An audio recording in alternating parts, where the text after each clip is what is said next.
So this gives us an idea of how to define the definite integral here. Since the definite integral is supposed to be the net area between the function and the x-axis over an interval, i.e. like our green picture up here, we should use a Riemann sum and let n approach infinity. But in this case, this one I've written out right now is nothing other than limit as n goes to infinity of the right endpoint approximation specifically with an arbitrary number of rectangles. We could have chosen the left endpoint or our midpoint or anything else. So the usual way this is written is the definition of the definite integral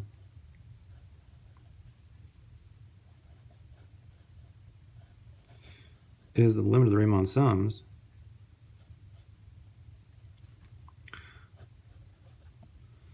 but I'm not going to pick a particular type of sampling. I'm going to leave it a little abstract. N goes to infinity.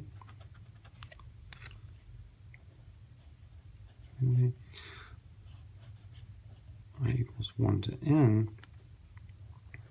F of, so this is the way the book writes this notation, xi star. Okay. So xi star is any sampling. Or let me write any sample point perhaps. Any sample point from the subintervals.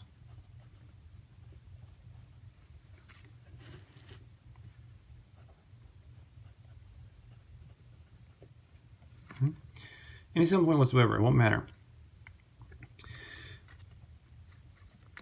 Now, I chose specifically the right endpoint sampling for this expression, and any problem I do, unless the problem tells me otherwise, that's what I would do.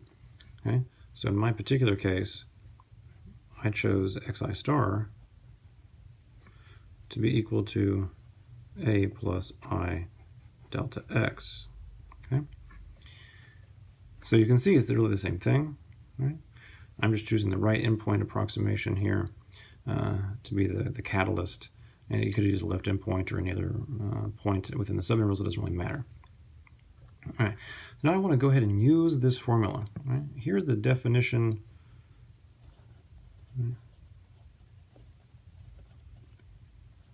of integral.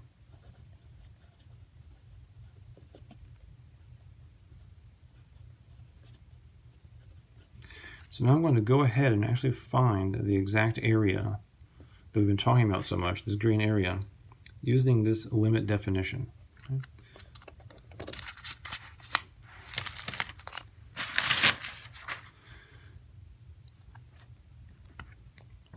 So we want to find the integral from 0 to 2 of x squared dx. That is the green area, symbolically speaking, for us. Now, by definition, that means we want to take the limit as n goes to infinity of our, and again, I'm choosing specifically to illustrate this particular problem, the right endpoint setup, okay, for my sampling. So I'll have sum I equals 1 to n.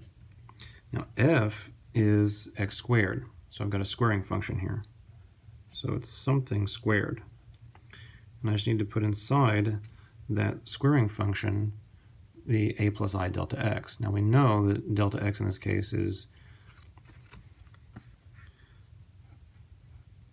2 minus 0 on number of rectangles, left arbitrary, because we're going to let n go to infinity in a moment and let the number of rectangles become infinite. Right?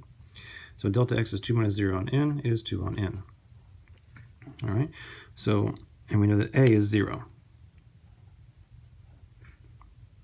because that's the starting point of our entire interval from 0 to 2, so 0. So I should have in here, according to this, 0 plus I 2 on n. Now 0 is not going to do anything, so I'm just going to write I times 2 on n. And then we have another delta x on the outside, which is 2 on n again.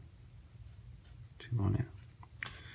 So now we see what the definition of the integral should look like as the limit of a Riemann sum, where I have chosen specifically the sample point to be a right endpoint sampling. All right, we should continue the limit. We should be able to compute this. One thing to note is what's going on here in this expression is that as the number of rectangles becomes infinite, right, filling in more and more rectangles. As I went from 4 to 16, it'll go to a billion, trillion, and so forth forever until you have an infinite number of rectangles in here. And you can imagine in here all the rectangles becoming smaller and smaller, or I should say thinner and thinner, depending on the problem. But certainly it's thinner and thinner. So you had a very wide rectangle here for the 4. When it came to 16, certainly the rectangles had to get thinner to cram them all in there. That's what's happening down here with this delta x expression, right? Delta x, we said before, was the width of every single rectangle, or the base length, you might say, of every single rectangle.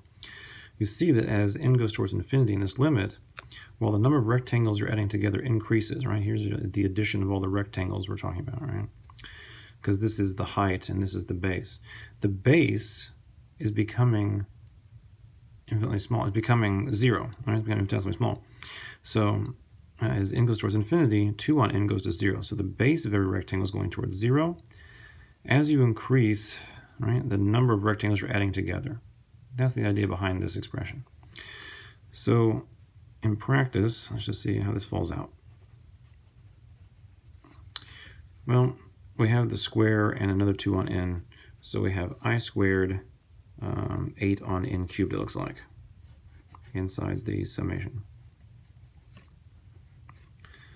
So 8 on n cubed I squared. I really like that because I is really the variable inside this summation, even though n is the variable out here as regards to the limit. So this 8 on n cubed can actually move to the outside of the summation, but not outside the limit because the limit is dependent upon n. So limit of 8 on n cubed, and then the sum of I squared, I equals 1 to n, and then run the limit as n goes to infinity. Okay, so we're going to get an expression in n here. We know the sum of I squared from the previous section has a formula, so let's go ahead and use that now. We said that was, I think, n plus 1, 2n plus 1 on 6, if I'm not mistaken. So we have 8 on n cubed times this summation we saw before was n plus 1, 2n plus 1 all over 6. Now that's in the abstract, right? In previous problems we probably had a particular number here, perhaps. But in the abstract, this is certainly what we should have. All right, so there is the limit we need to take. Once we take this limit, we will have the exact value of the area that we've been showing in green for this section and the last one in the examples. All right, so running this limit, let's just see what happens here. There's actually a pretty obvious limit if you look at it very carefully. We see that the top, if you multiplied it out, I don't want to, but because these problems you can just tell very easily if you just look carefully. The leading coefficient, or leading term I should say, would be n times 2n, okay, times 8. Let me go ahead and just cancel this very quickly. That would be a 4, and this would be a 3, it looks like. All right, so in the numerator, without multiplying the whole thing out, just to get an idea what's going on, we would have 2 times 4 is 8, n cubed, plus some other stuff, right? So you'd have that, and at the bottom you would have 3n cubed by itself, no other terms. At this point, since the degree of the top is the same as the degree of the bottom, we've seen this in other problems, like with L'Hopital's rule, and also with infinity or infinity indeterminate forms and things like this. We know the answer to this when the powers above and below are the same, right? The same degree. That it's going to be, as long as n is going to infinity, it will be the ratio of leading coefficients. It's actually something you learn about rational functions in pre-calculus. So we now know, without doing too much more, Although you could just divide every term by n cubed and finish off the limit, but it's so obvious that 8/3 must be the answer here. We'll just claim that as so. Okay, so there's 8/3.